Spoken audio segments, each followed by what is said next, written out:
You're welcome back. Now, on the 27th of this month, a referendum will be held to determine whether or not Ghana will turn from a nation with 10 regions into one with 16. And several parts of the country will be involved in that particular exercise, overseen by the Electoral Commission. And they have revealed the colors that they intend to use on the ballot papers on this occasion, December 27, 2018, when they hold this referendum. Now, in a statement which was released on Thursday, the EC said the voters in the affected areas should vote beside the yellow if they approve of the new region. And we understand that there's some campaign in the voter region. They are trying to get residents to vote for the split. We'll be speaking to correspondent Fred Kwame Asare. But before then, in the studio, we have Dr. Franklin Odro of CDD, and we'll also be joined by Dr. Eric Odro Osai on Skype very soon. Also, last week, I had the privilege of speaking with the EC chair, Jean Mensah. We talked about this, among other things, and I'll bring you what she had to say about preparations of the EC for this referendum. But first, Dr. Odro, how nice to see you, and thank you so much for making the time good to see you, to be with us. Yeah, good morning. Good morning to you. Now, of course, this has been a long time in the making, and the debate, well, I'm tempted to say it's been exhausted, but clearly it hasn't, because there are still some questions people have about the process and what happens afterwards. Let's start with the process. Happy with the EC's arrangements so far? You've seen the ballot, how it's going to look, and are you happy with the education drive and so forth so far? Yeah, thanks, Kojo. I think to address your question, we need to remind ourselves that there were two significant moments, I think, the last couple of weeks that helped to pave the way for the Electoral Commission to begin full preparation. So the first one was the dismissal at the Supreme Court of application that citizens of this country have gone to the Supreme Court to seek interpretation on eligibility of voters for the referendum. And with the Supreme Court ruling on that, that part of the debate and one of the issues on the debate and controversies as to who is eligible to vote for this referendum was settled.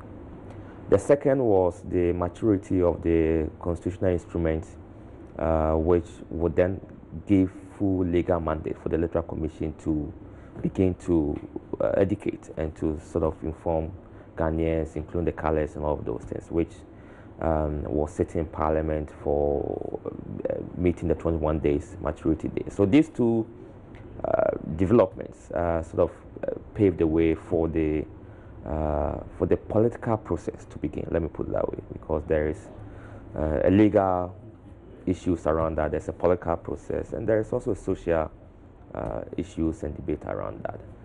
I think so far the Electoral Commission has been forthcoming with information. They've announced the colors to be used. I think it's yellow and is it brown or something like that. Yellow for yes, brown for no. I know that some of the officers in some of those districts and the regions affected are engaged in voter education. There has also been some concerns raised by some citizens and groups in not all the regions, but at least we know of the voter region and we know of the proposed northeast, northeast region, where the traditional issues are emerging from that. But I think with less than 2 weeks to go, I think the Electoral Commission has stepped up. It's with the Electoral Commission, the chairperson has also come out. I saw a statement over the weekend about accreditation for media, those who want to get media to get accreditation to cover that.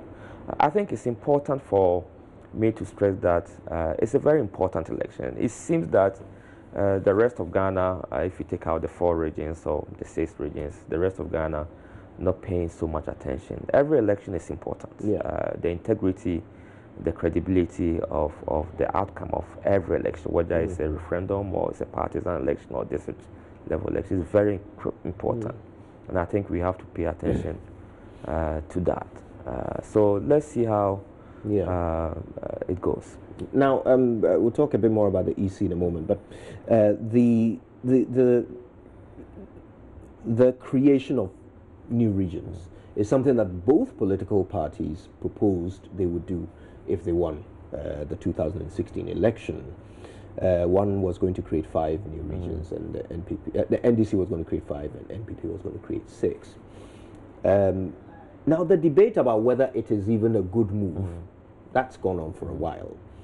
What has CDD's position been, based on the research you've done, of the value of this exercise? So first, let's step back a little bit and make the point that the creation of regions or the merger of regions were some of the issues that the Consultative Assembly that drafted the 1992 Constitution considered and made provisions in our 1992 Constitution. So there's a legal basis for that. It's also important to note that it's triggered by petitions. So parties, presidents can make those promises, but if they are not really triggered by demands, and therefore, as the constitutional provisions indicate, set up commission to look into the process, you won't necessarily create regions. In this particular case, it does appear that the demands for creation of new regions in those affected areas have been on the drawing table for a considerable number of time. And I think that is what informed probably the two parties ahead of 2016 elections to make those promises that they will respond to those petitions.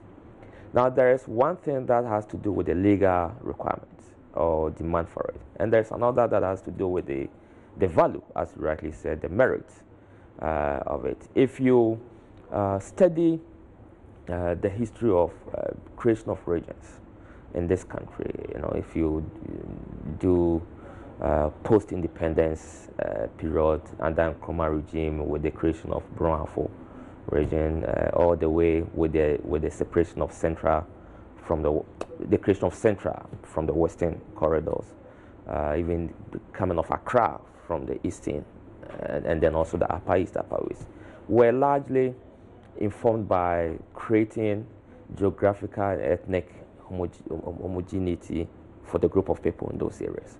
In this particular case, it does appear that the demand is strongly influenced by development, and because there's issues about access and opening up the regions and to promote development.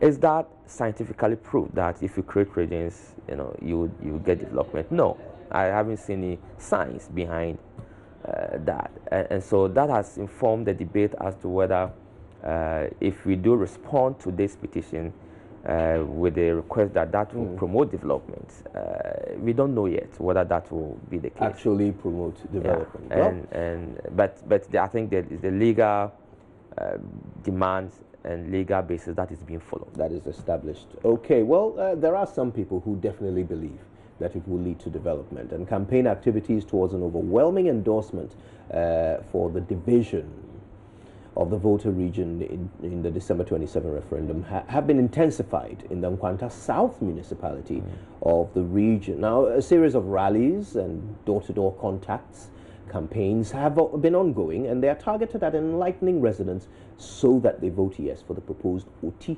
region and assist in the voting process during the referendum. Fred Kwame Asare has been to these areas, and he reports on how these activities are unfolding. Nkwanta South Municipality is one of the 8 districts and municipalities demarcated to be in the proposed OT region. Youth in the municipality are very much enthusiastic about the new region, believing it is the only panacea to harness development and jobs to the area. Robert Abejida is a trained teacher and the assembly member for the Nkwanta West electoral area. He has been living in Nkwanta for over 14 years. He is among the few youth who have devoted their time and energy to campaign for the OT region.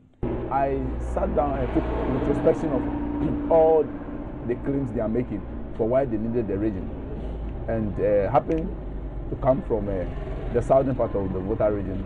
I compared the contrast, and I realized that they really have a point I'm a twin, as you can see.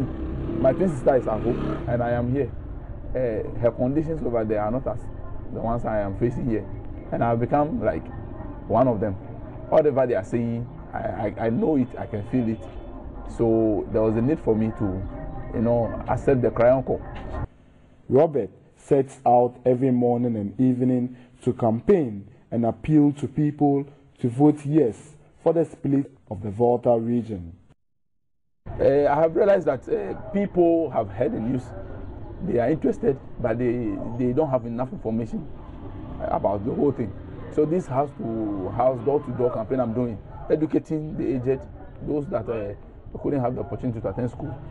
I realized that it is, when you go to someone and tell them that, oh yes, wow, this is what we want. We want to see the thing before the day comes. I've even decided to wear a yellow shirt so that even if somebody is finding it difficult to understand the color I'm talking about, I can tell you the color of my dress.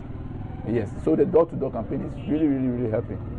The Nkwanta South municipality is arguably one of the most ethnic diverse municipalities in the OT enclave.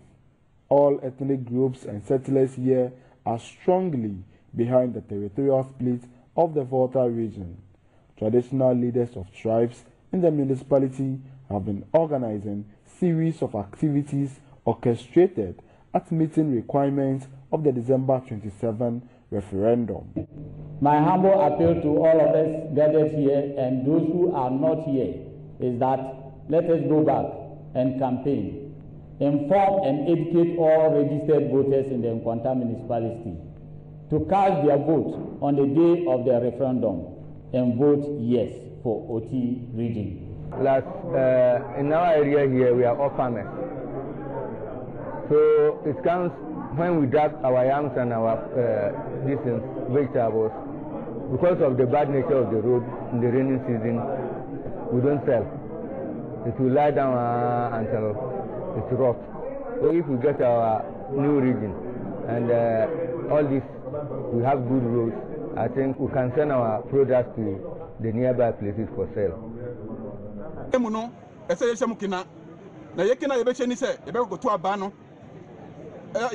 Yes, I'm a OT region. Yes, I'm a OT region. Yempe, mimpesi bosukra, yempe no. Na no, no me. What bet you know, no me. Ye none of them for. I won't do a moja.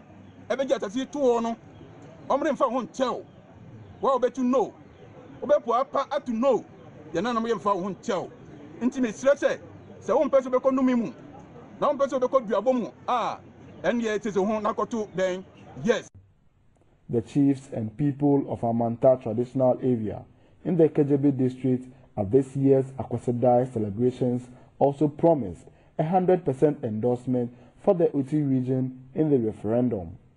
The assembly member for the area, Patrick Krampa, who spoke on behalf of the Amanta paramount chief, invoked the gods of Amanta to ensure requirements of the referendum are met. We have practiced the model of staying together for over 60 years, and I can say with authority that it has not worked for us. We believe that creating a new region will be the fastest vehicle for development for us within the Uti enclave. We, the people of Ampayamanta, set up a case here, invoking God Almighty, our divine deities, and our ancestors to help us succeed on this great cause.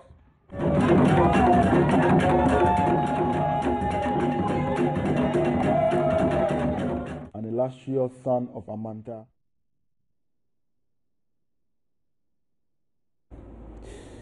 Fascinating stuff there. Now, Doc, before I bring you what the EC had to say about this, interesting development there. I mean, the concept of campaigning in anticipation of a referendum, that is not illegal per se, is it?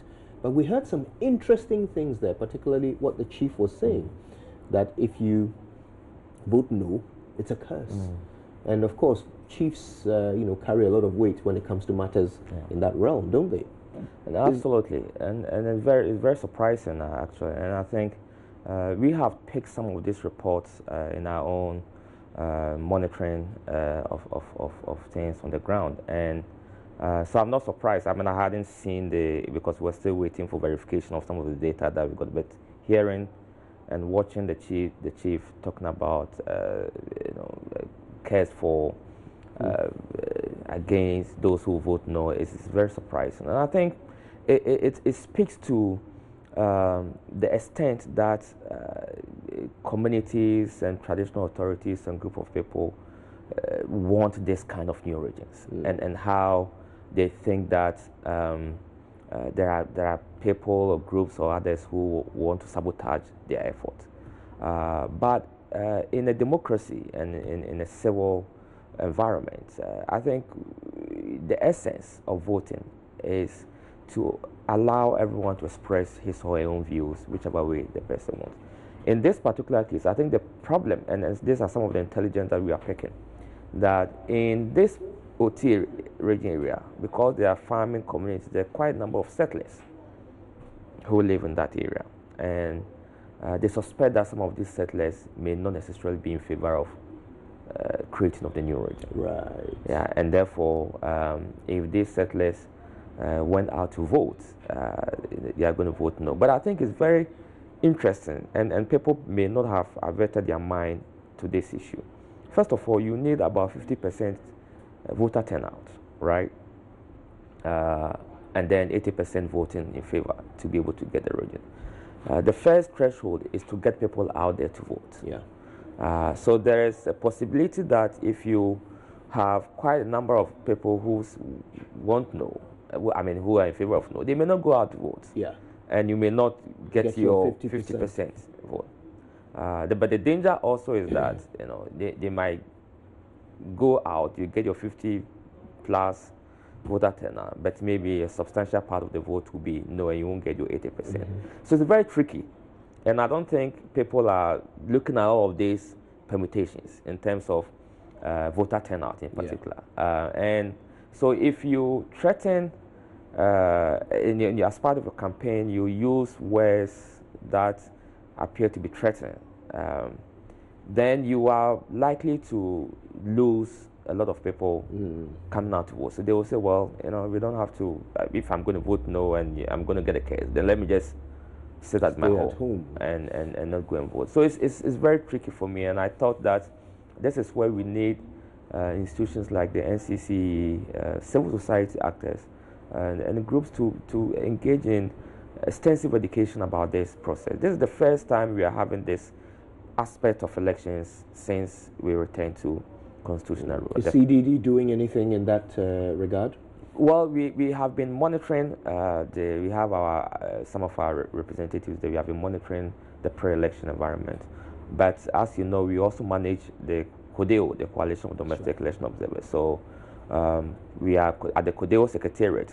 I know that there is preparation to deploy some observers in some of these regions, especially if we can cover all the 6 or 4, at least for those 2 regions where there appears to be some concerns, the northeast and then the OT area. We want to deploy CODEO observers to at least contribute to election integrity. Right. Now, in her first interview with JoyNews, since she was appointed chair of the Electoral Commission, Jean Mensah spoke to me on Friday, and as part of our conversation, she outlined the plans that the Electoral Commission has for the execution of this referendum on the 27th.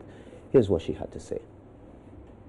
Of course, we came in August, and we had to quickly set in place the motion for the referendum, but thankfully we've been able to come through with the registration. We've had a fairly successful registration and process. We've also had an interesting and a successful exhibition process. Just 2 weeks ago, we opened up, the process that allowed, voters to transfer their votes, indigents and residents or citizens of, those affected areas to transfer their votes to the affected areas to enable them vote.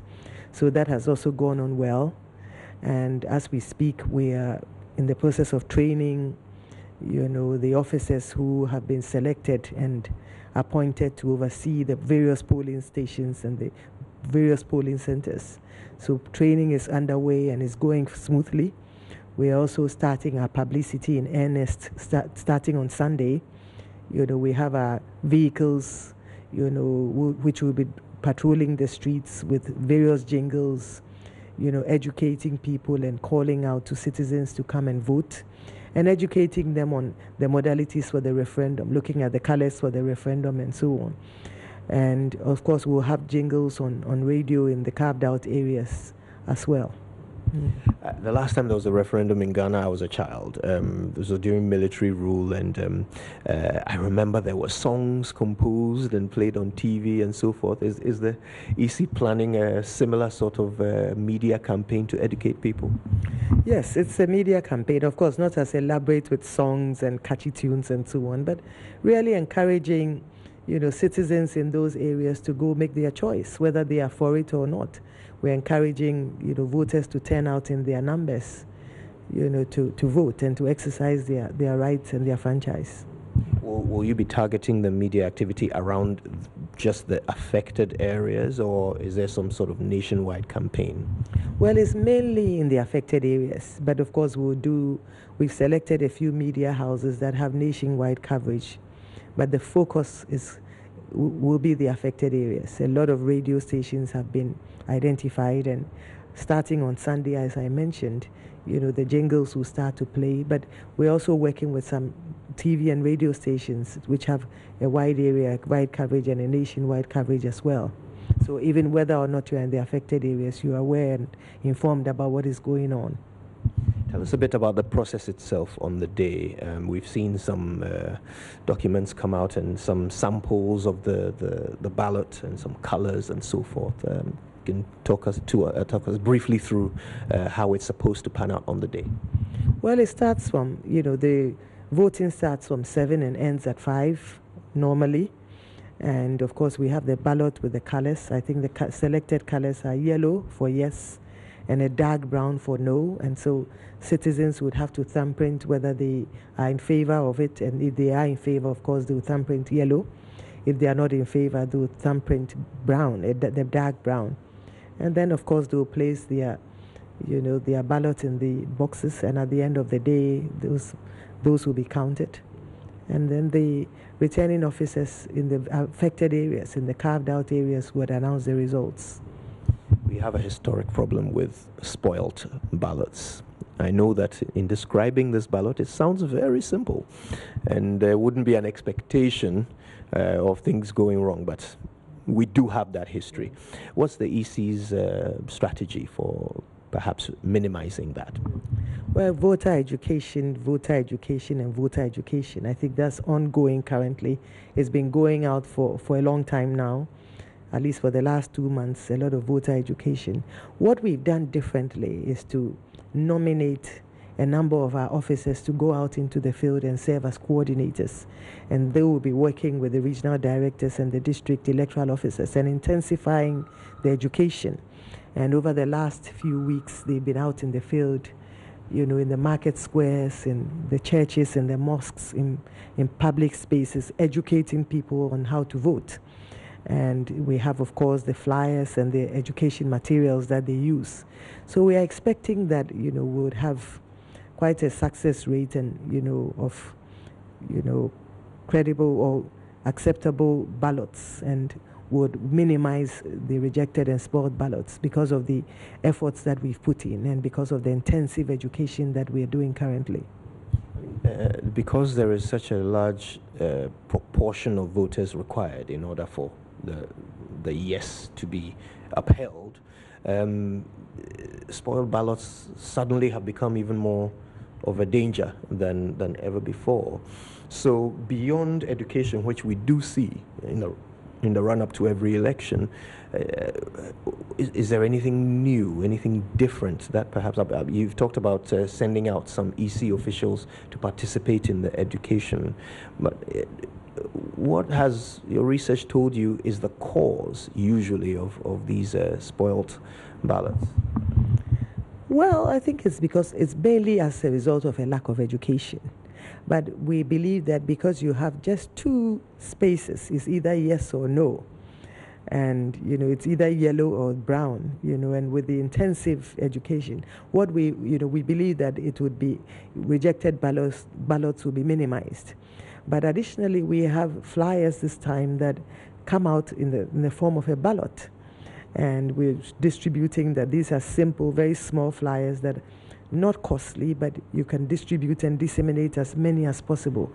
And, we're using that also as an education tool, and really pinpointing, where people how they should exercise their votes and so on. So we believe and we hope that with the intensity and with the education of by the street announcers, what we've done is we have vehicles that are roaming the streets and, also playing the jingles. But in addition to that, we have what we call the street announcers, who would go to the market areas as well and do the mosques, the churches, public spaces to educate people. So we believe that with all that, we should be able to minimize the number of rejected ballots. Now, Ghana's addressing system is not yet perfect. We're still working on it. Have there been any unique difficulties in identifying those who do fall within the area and those who don't? And how have you overcome any such difficulties? Well, we haven't been. We have relied on our voters' register. And of course, once you're on the register and in those in the carved out areas, in those polling areas, you qualify and you are able to vote. But of course, we are also allowing people to transfer their votes. But there's a criteria. You must show that you are a resident or you've been there for a certain number of years to qualify you as a voter there and that sort of thing, and that you hail from there. So not everybody can move and go and register there. There's some criteria that you have to follow, and you have to qualify. And that's what transpired when Jean Mensah granted us an audience last week. The full interview will be aired on this channel, so stay tuned for that. But Dr. Odro, you've heard what the EC itself is planning. Do they seem to have it all under control? Anything that they could do to make the process even better? I think in theory, they seem to have everything under control. That's exactly what the election management body can do and should do. And as I said, because there was a suit, I said before, there was a suit before the Supreme Court, and they were waiting for the constitutional instrument to mature. They couldn't have started all of this campaign and education earlier. So now that all of those things have been dealt with, they have to step up that. My concern is, and we know of this as a history of elections in this country, in terms of the intensity and the depth of voter education that happened. And historically, we haven't been doing well generally on voter education issues, because the Electoral Commission and NCC in the normal partisan elections have the complements of CSOs to do voter education. We seem to be doing some better, but in elections such as this, and even when you do by-elections, there's very little voter education that required. But I think it's not just voter education on the ballot in terms of how to vote. You were talking about spoiled or rejected ballot. That's actually what it is, a rejected ballot.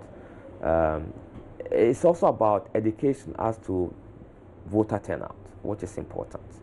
The exercise will be of value and important for this country if we do have the 50% or more voter turnout, and also whether 80% or less, to see whether really people want to have new regions or they don't really want to have new region. And I think that is what all of us to work with the Electoral Commission. I'm expecting that the NCC is also doing its part, doing the why part. In terms of elections, the Electoral Commission by law is supposed to do the how part in terms of how to vote, and the NCC as a civic institution do the why part. And I hope that that is being done. But in the end, we expect that I expect that there will be little or no intimidation, at least for those who have certain reservations about the new region. I think traditional authorities, groups who are in favor of the yes vote should allow everybody to express his or her own views. That's the essence of democracy, and we shouldn't intimidate, we shouldn't create unnecessary impediments on individuals and citizens who want to go and exercise their franchise. Now, let's talk about what happens after. Let's assume that there is an over 80% yes vote, and so Ghana finds itself in a situation where we are going to create 6 new regions. Now, every new region is going to have regional headquarters for almost every state institution, you know, from Shraj to fire service. You know, there are going to have to be regional offices created, 6 of them, maximum of 6 of them, because I don't know if we're going to have all 6. But I haven't seen any document that tells me how much that will cost. You know, how much it will cost in the new the OT region, for example, or the new regions in the West. You know, I haven't seen any document that tells me that this is how much it will cost, and so this is how much we've put aside for it. So are we likely to find ourselves in a situation where we will create regions, and for a long time there will be no infrastructure to make them actually effective, administrative units? Look, Kojo, if I'm to go by history of what we know in this country, and if I'm to use the creation of districts as an example, then we are most likely to have, so I'm going to say yes to your question. We are most likely to have the same situation as we have seen with the creation of districts. One of the things that we don't do well in this country is deep planning. I think most of the time we allow the political expediency to take the center stage as against scientific, analytical work that inform policies. We have seen with implementation of so many public policies in this country where, you know, a lot of things become afterthoughts, and then we didn't seem to have thought through the process, the implications, the cost implications, or economic implications, or social implications, and then we have to firefight to respond to problems that emerge. We have seen in this country that the creation of districts, new districts, are more of political expediencies than really following the rules and following the indicators and conditions. At some point at CDD, we wanted to do a study, what we call district functionality test, trying to sort of identify the key indicators that should be in place before districts are created. And I think it should be the same way for regions. Even when people, groups, and submit petitions, and therefore you have to trigger the constitutional rule, you still have to do your own analytical work in terms of the cost of that. What is it, and how are we going to finance that? I have read somewhere that the Minister of Regional Integration, is it, sorry if I got missed, Honorable Dangoche's ministry. Yes, regional reorganization. I struggle with the portfolio. A news report that stated that 20 million Ghana cedis have been earmarked for each of the region if there's a successful vote for that. The question is, what was the basis for the 20 million cedis? What was the calculation? The regions are not equal in terms of size. What will come up may not necessarily be equal in terms of the size, in terms of the population, in terms of what kind of infrastructure they already have and what they don't have. So 20 million each across board, on what basis? So that's the first point. So it seems to me that that kind of amount calculation was put out there without any scientific basis. That's what it seems to me, because there's other indicators.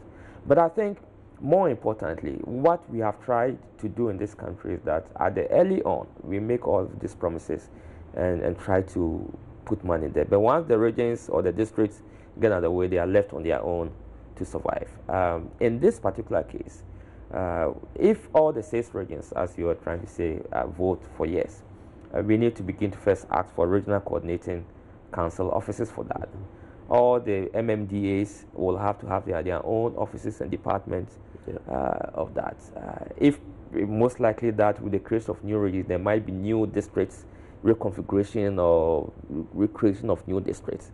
All of these things will also have to have offices, and they do have implications for agencies. So Shraj, for instance, which has offices in all the districts, will now have to begin to deal with the other new districts and regional offices. NCC will have to do the same.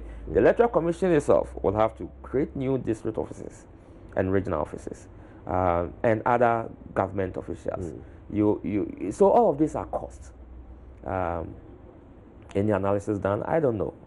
But I think it's a huge implication that we have on our hands, and I hope that the government of the day will plan if the elections are yes for and then make sure that we don't repeat the same mistake that we have. I mean, one thing is certain, that we didn't see that level of detail in the budget. We didn't see specific costing of new offices for these MMDAs or even the regional coordinating councils. We didn't see that. I don't know whether that is what the 20 million is supposed to cover, but we didn't see that specific in the budget. Yes. So would it be a fair assumption that even if we have a yes vote for all the 6 new regions, we will not see any infrastructural investment for at least a year? I'll be surprised. I haven't studied the budget in detail, but I'll be surprised if the MPP government did not budget for the new regions. I'll be very much surprised for that. And if that was the case, and I don't know where the source of the 20 million Ghana cedis that was reported to have been made by the Honorable Minister Dambot, where it's going to come from. But I think that budgeting is always a process. As we know, governments always have the opportunity to go back to Parliament with a review of the budget and can introduce new elements. So if it's not in the budget, perhaps they were also not too sure whether they're going to have vote for all of them. So, but they ought to plan for. But they have to plan. So there's no excuse, in my view, that you shouldn't have planned for that. But I hope that they have plans for that, and if they did not budget for it, they will still find a way to make that happen. Let's have Mr. George Che-Barfour join us. Now, he's a local governance expert. He's on the phone. Let's see if we can get some perspective on what we were just discussing. Mr. Che-Barfour, good morning. Thank you so much for your time with us on the AM show. My brother, and thanks for having me. Indeed. Now, we were just talking about what would happen next, assuming there is an overwhelming yes for all 6 regions to be created. We would then have to set up regional infrastructure, regional offices for all state institutions, MMDAs, and so forth. Do you see from government's preparation so far that enough provision has been made for that? Well, thank you very much, and greetings to your service. I believe from the 2019 budget proposal, government earmarked 20 million Ghana cedis for infrastructure development in the region that are yet created. So I'm very certain that this activity has been in motion for a while, and government is a thought out program which is manifested in the MPP manifesto. The president has on numerous occasions hammered on it, and it has come into fruition. So I believe that government has prepared adequately, and government should prepare. Well, it's 20 million across board for each of them. I mean, are we saying realistically that on a practical level it will cost the same amount of money to set up these structures in each area? Do we know what infrastructure already exists in some of these areas? Does it not seem that the 20 million might be a rather arbitrary figure that has been thrown out there without the proper minutiae being planned? Well, you see, the issue is that the process ought to be validated through the referendum before it comes into fruition. Once the voting has not taken place, government cannot substantively decide that I am going to do specific things, you know. So we can still plan. We know the areas, don't we? We know what is there. So yes, we ought to be able to still plan. I mean, that's why government has provided seed monies for infrastructure development, so that when the elections are over, the voting is over, and the people approve of their setting up, then government would have the seed money to begin with, and then continue as a process. You know, provision of infrastructure for regional coordinating councils can never be an event. It is definitely a process. Even the existing regional coordinating councils, year on, you observe provision of additional infrastructure. So government has provided seed money. I believe it's good. Rightly so. Midterm review, you know, takes place with a budget. So once the seed money is provided, the process takes off. Government can add on until we have the full complement of infrastructure over some time. Cannot be a one-stop activity. With your knowledge of the specific areas where the referendum will be held, what is your professional assessment? Do you reckon we will end up with all 6 being created, or do you think some areas are a bit more touch and go than others? Well, from my observation of activities and events in these areas, I believe most sincerely that all the 6 are likely to sail through. They are likely to vote yes for the creation, because people tie it in with development. I mean, when you have a new region, a lot of infrastructure is coming up. So if you look at one region, for instance, that has been divided into 2 or 3, either you would have one solid base of infrastructure, but now you're going to have 3 within the same, you know, area of jurisdiction, and that is improvement. So people are hail and hearty, and they welcome the process. I have observed it in the process commenced, but I'm very certain that the yes vote will dominate. So you think, first of all, we will get 50% voter turnout in all 6 areas, and then we will also get 80% of those who vote voting yes? Yes, 50% voter turnout, yes. 80% yes votes, I hope so.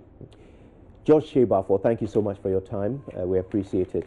We also appreciate your time, Dr. Franklin Udru. This has been enlightening. We appreciate it. Let's do more in the future. Sure.